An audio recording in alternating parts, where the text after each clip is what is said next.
Welcome to the Orchid Hut. Today's video is an orchid medley chit chat with all of these orchids and many more. Be sure to stay tuned until the very end for a special dedication.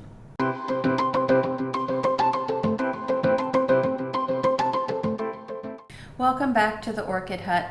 As mentioned in the brief introduction, this is an orchid medley chit chat where we can talk about a variety of orchids and a variety of different situations. You never know quite what you're going to get with an orchid medley chit chat, but I have a lot in store for today's video, so let's go ahead and get started. I would like to begin with just an update on the Texas weather.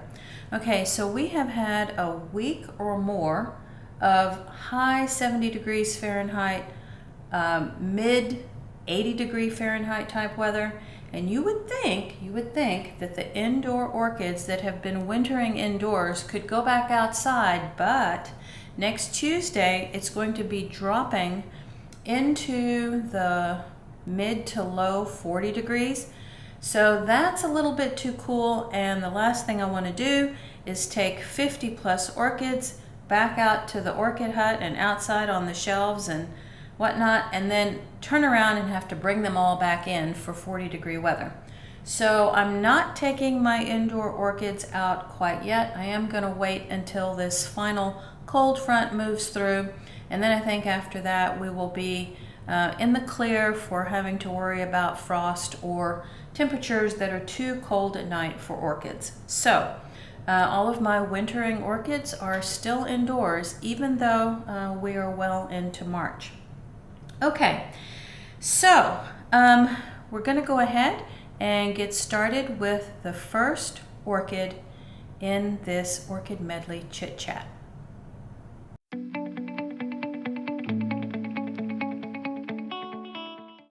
Okay, so we're going to be having a look at this large Cattleya intergeneric hybrid called Burdekin Wonder. And you've seen this orchid in previous videos if you've been following my channel. Last year it had the most gorgeous white and yellow blooms. I'll insert a picture of those blooms in this video so that you can see. Unfortunately, this year this orchid is not going to bloom for me, and we'll talk about that in just a second. But when I purchased this orchid, it had, a number of pseudobulbs here that were kind of growing in a variety of wonky directions. These growths that are more upright were the growths that I've had when this orchid was in my care. This was the growth in 2021, and it did have a bloom right here that has since, of course, been cut away. This was last year's growth, and you can tell that not only the bulb, but the leaf is much smaller than the previous year's growth, and I attribute that to our very weird growing season last year. Now, last year's growth did produce a bloom sheath, and if all had gone according to plan, there would have been a bloom develop inside this sheath, but instead it just started to turn yellow and dry. And when it started to turn yellow and I could tell that there was no bloom developing inside the sheath, I knew that this was what we call a false sheath, meaning that this orchid planned to produce a bloom, but for some reason then decided not to. Now, there could be, a variety of reasons for that. Maybe the temperature conditions weren't right. Maybe this bulb did not grow to full size and couldn't support the bloom. Maybe there wasn't enough fertilizer. Maybe there wasn't enough light. There could be a variety of reasons why a bloom did not develop in this sheath. But, I'm still optimistic because the previous year it did bloom for me. And now what happens, of course, is I can just cut this old dry sheath away. In the meantime, it's developing a new growth right here. And this growth started under the grow lights during the winter. So, it's a little bit maybe out of sync, and it seems like this orchid was more determined to produce a new growth rather than develop the bloom. So, you just kind of have to go with it. Now, in a bit, this particular plant is going to go back outside to continue growing this particular pseudobulb, and possibly, another one during the growing season. We'll have to wait and see whether or not there's a bloom sheath that develops inside here. You can't quite tell yet, but we just have to just wait and see how this goes. Now, the very next thing up for this orchid is a good watering, because it has been dry for quite a bit. And, in about a week it will be going outside, and then we'll see where it goes from here. Sometimes, yes, orchids can take a year off from blooming, and that doesn't mean that anything is particularly wrong. I'm still, again, very optimistic because this orchid has bloomed for me once before. Okay, on to the next orchid.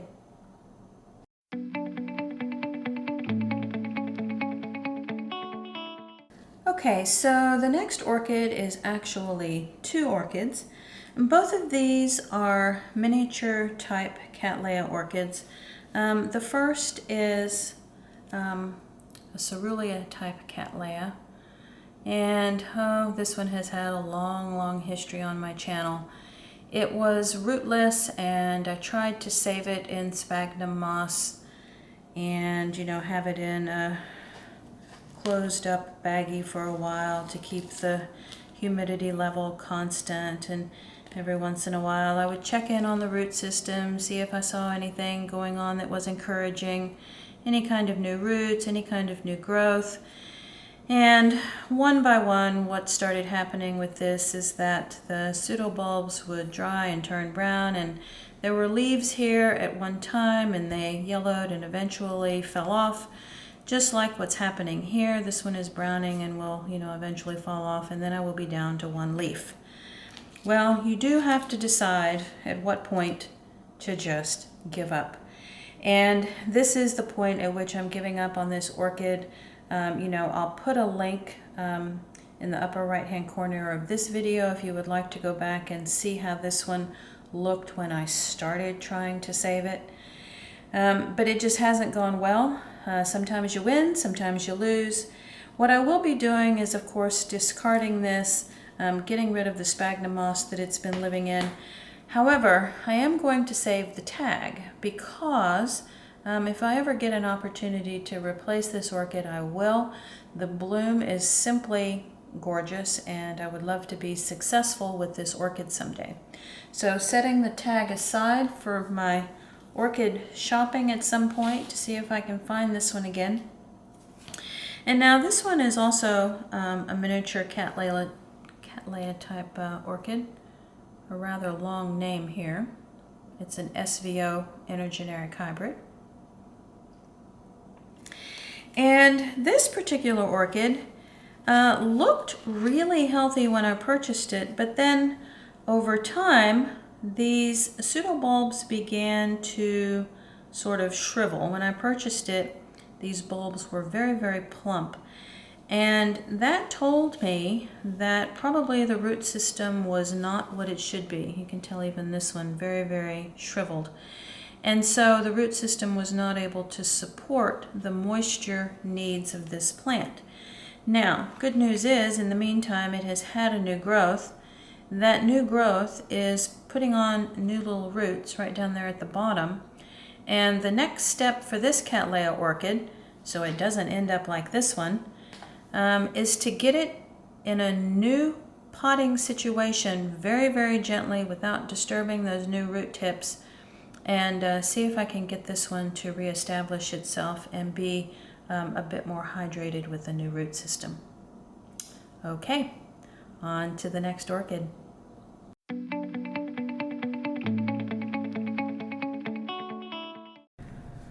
So the next orchid is a Phalaenopsis orchid.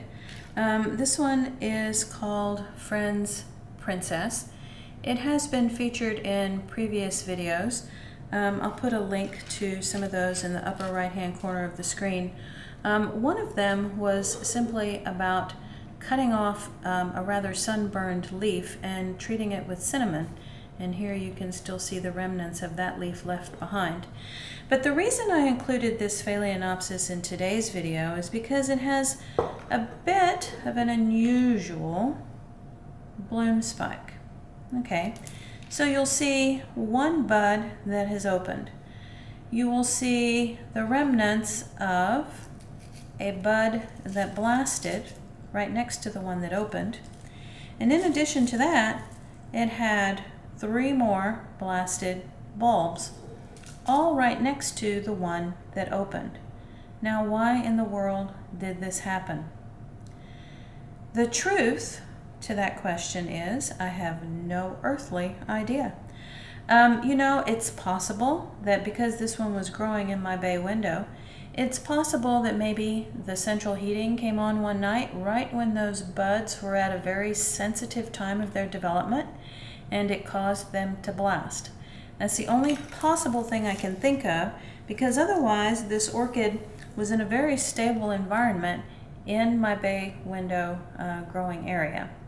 Now, another little interesting tidbit is that the spike now has decided to extend itself beyond where the blasted bulbs or the blasted blooms were connected, and has decided to extend itself with some more buds for blooms in the future. So just a really unusual Phalaenopsis spike that I wanted to share with you, and it just goes to show that sometimes you're never exactly sure why orchids do what they do, and sometimes they behave in strange ways, but for this particular orchid, it's doing what it knows how to do. All right, on to the next orchid.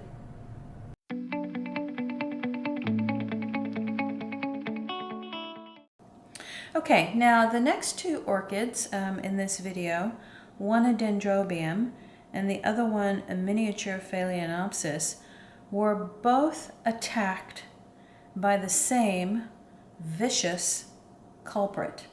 So let me rewind just a little bit. In my secondary growing space over the winter, I found one little brown worm resting on the aerial root of a Phalaenopsis orchid. And I hurried up and I looked and I looked and I looked, and I could not find any damage that that worm had done. I got rid of the worm. A couple of days later, when I was watering most of the orchids in that secondary growing space, I found a second worm, also very small, but it had not done any damage. The next time I looked and checked on the orchids, I found one much larger little brown worm, and that one had actually gotten to 2 of the orchids that I've brought to show you today.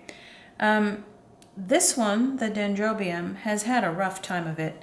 It was knocked over during a storm during the growing season outside. The cane that probably would have bloomed this year broke off in that fall, and then the little brown worm did this damage at the top of the new growth. Now I'll insert a picture of what it looked like when I actually found the worm.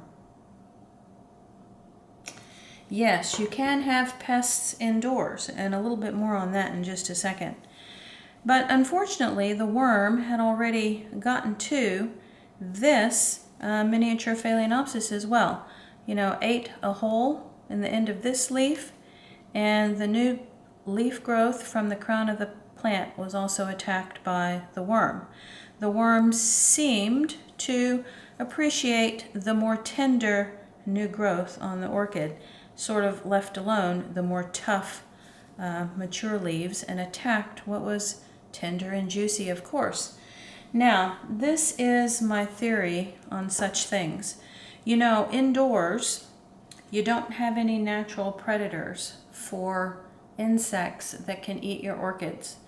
You know, outdoors, I typically don't have a big problem because I have enough predators to keep the insect population under control.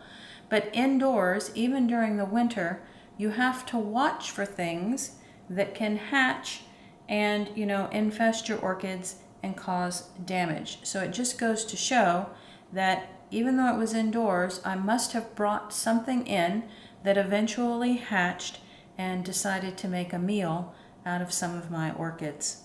Sad but true story. Next up, a really, really ultra fast pot up of a tiny, tiny Catasetum bulb.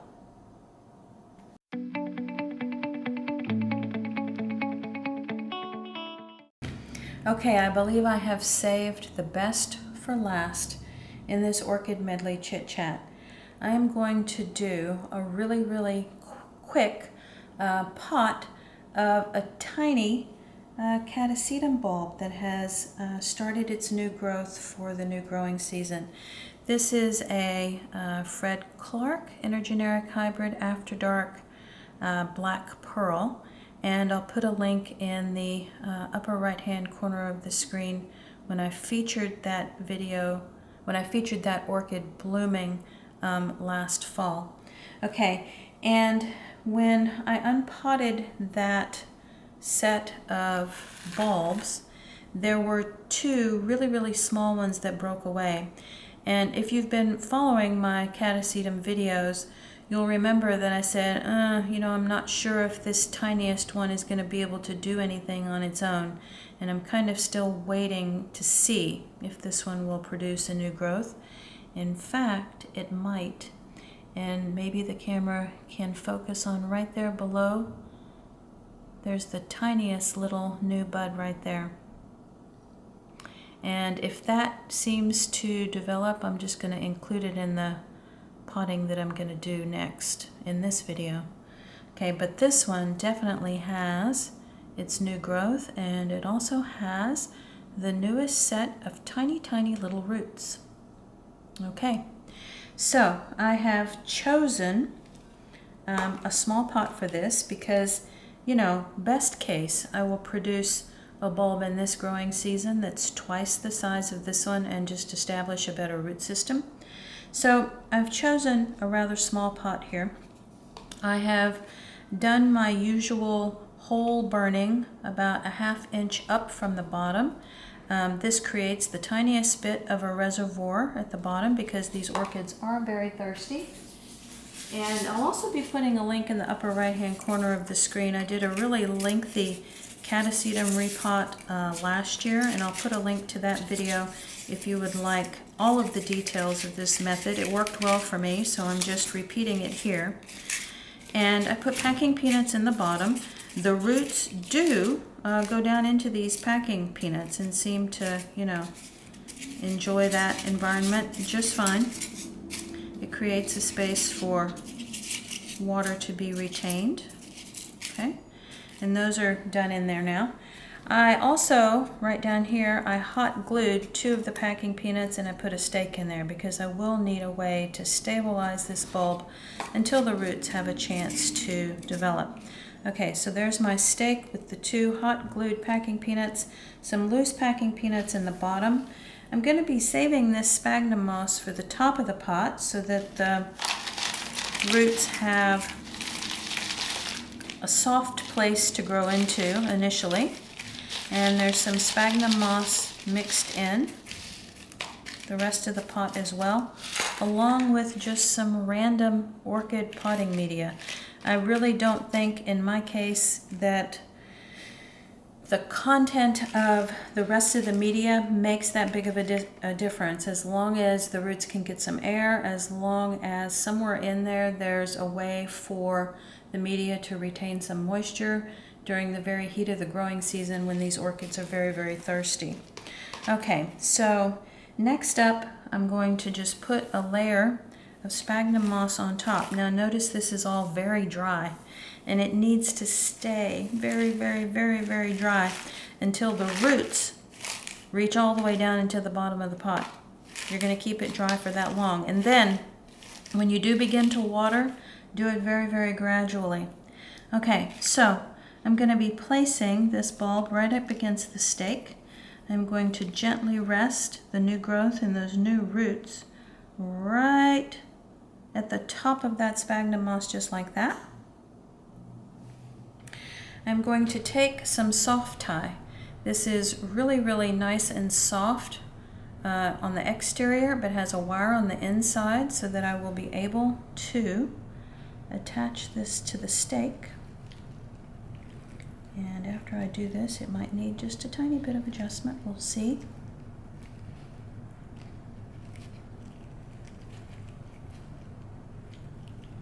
Okay. And that is all that we are going to do. We have the pseudobulb with its roots resting gently on the dry sphagnum moss. Those roots will eventually go down into the pot, and that will be the signal for the introduction of water. Now you'll notice that this new little growth already is bending because it was laying on my counter for quite a while, and it was probably trying to reach toward whatever source of light it thought it could find.